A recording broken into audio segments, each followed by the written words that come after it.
Pemirsa, masih di program 5 Merah. Sesaat lagi kita akan memasuki program Indonesia Eros. Indonesia Eros adalah dialog tentang keragaman Indonesia. Tentunya masih dengan narasumber kita yaitu Bapak Dr. Handi Tojono. Tapi sebelumnya kita akan saksikan tayangan mengenai harapan Indonesia di masa depan.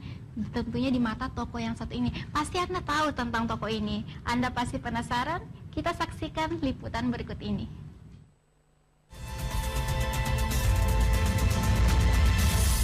Sekarang saya sedang berbincang bersama Bang Zulkifli Hasan yang sekarang Menteri Kehutanan Republik Indonesia.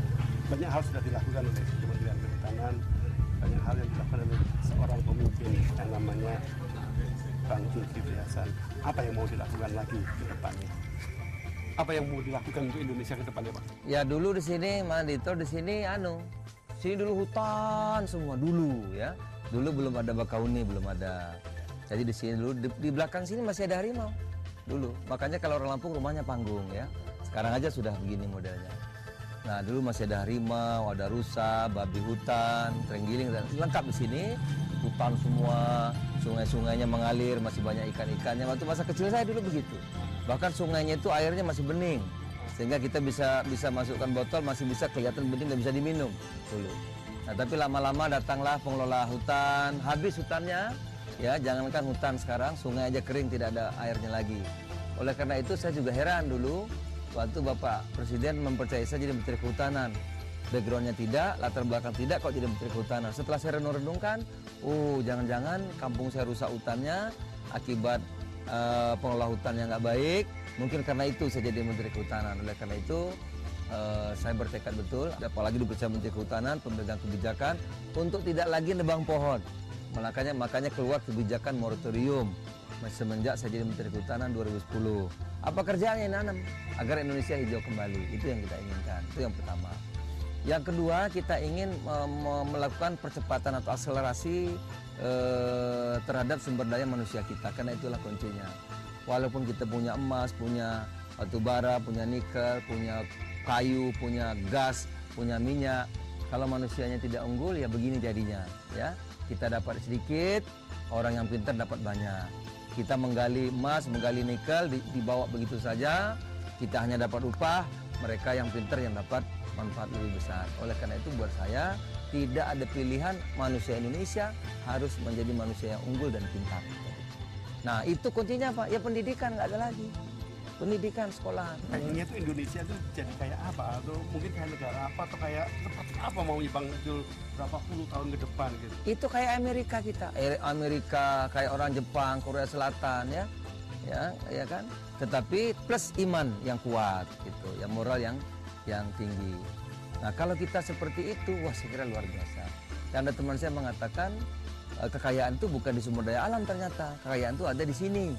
Ya, ada di manusia dan ada di akal pikiran. Artinya ke ilmunya, iman, ilmu dan teknologi itu perlu dikuasai. Tentu yang beriman, yang bertakwa, sehingga dua-duanya seimbang. Kalau kita punya dua itu, sekira kita punya potensi yang besar sekali di Republik Indonesia ini. Sumber daya alam oke, semua sarana prasarana ada, ya penduduk yang besar.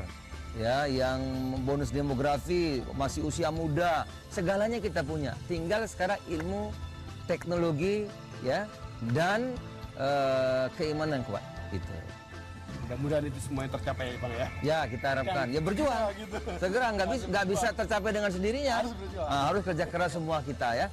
Yang bisa melakukan apapun agar ikut berpartisipasi agar kita menjadi manusia-manusia unggul di jagat raya ini. Asik.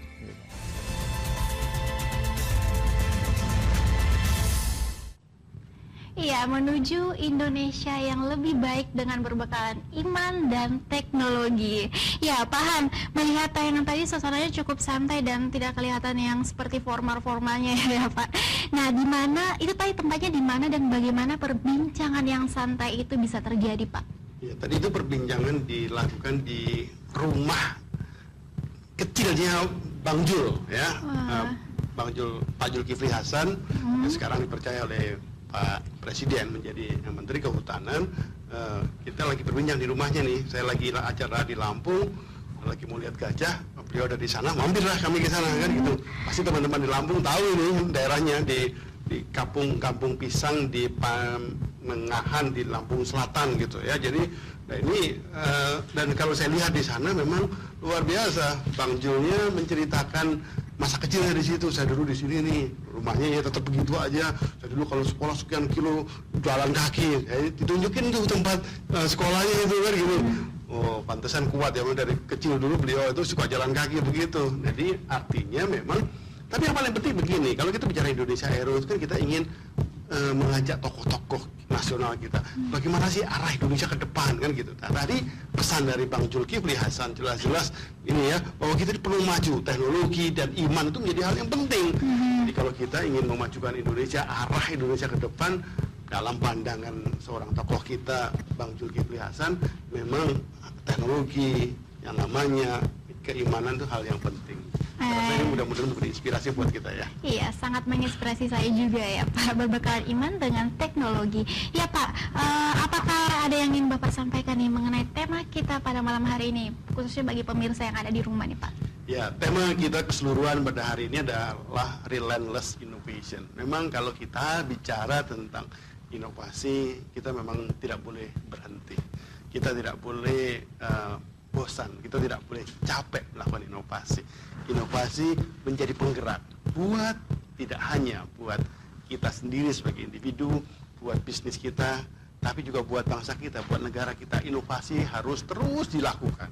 Tanpa inovasi, maka kita akan sampai di titik kejenuhan, dan itu bahaya buat kita semua, buat negara, buat perusahaan, itu bahaya. Karenanya kalau kita ingin terus maju, dan pasti kita mau terus maju, kan inovasi tiada henti merupakan kata kuncinya.